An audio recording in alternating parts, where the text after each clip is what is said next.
Assalomu alaykum va rahmatullohi va barakatuh. Leo Garden olma bog'ining shaftoli zorlaridamiz. Plantarina 4 navli shaftolini oldidamiz. Mana bu shaftolimiz terim jarayonlariga tayyor. Xudo xolasa. Bu shaftolimiz mana qishki sovuqda bir yoq ikkita lideri shikastlandi. Kuchli shikastlangandan kasallanib, maniloz kasalligiga chalinib, kasallangan qismini kesib tashladik. Mis bilan vodiy emulsiyani aralashtirib surdik va bu yog'ini mana yashatib ushlab qolishga harakat qildik. Mana hosilga kirdi. Bu yoq tomonida harakat bor, jonlanish, rivojlanish bor. Bu shaftolimiz mana razmerlarini o'lchab qo'yamiz.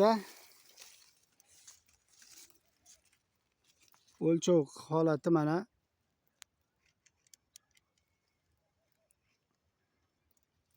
89, pashti 90 kalibrda mana bu shaftolimiz.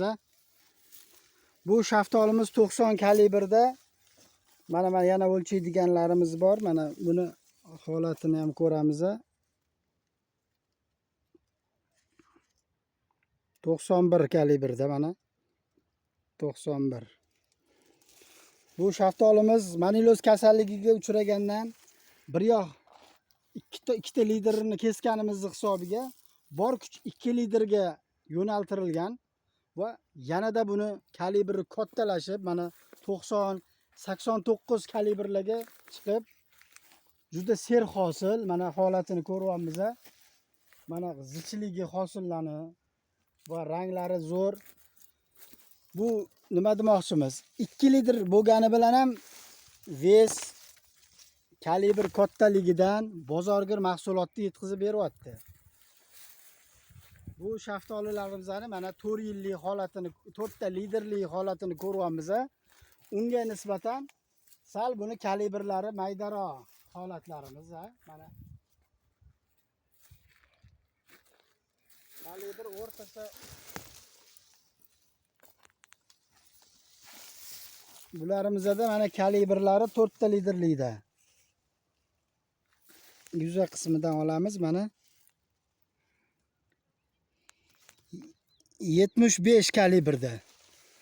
Bu 4 ta lider, hosili ko'p. Har tomonlama kuch 4 ta liderga tarqalgan. O'shani hisobiga mana 4 liderlarimizda hosil maydaroq. Kesish holatlarida mana ayamasdan kesish kerak.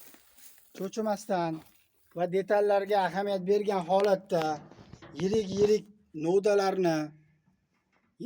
novdalarni qo'yib kessak, mana shunaqa 90, 80, 85, 92, mana hozir ko'rgan 92, 90, 89 kalibrlar o'sha 2 liderda bo'lganini hisobiga.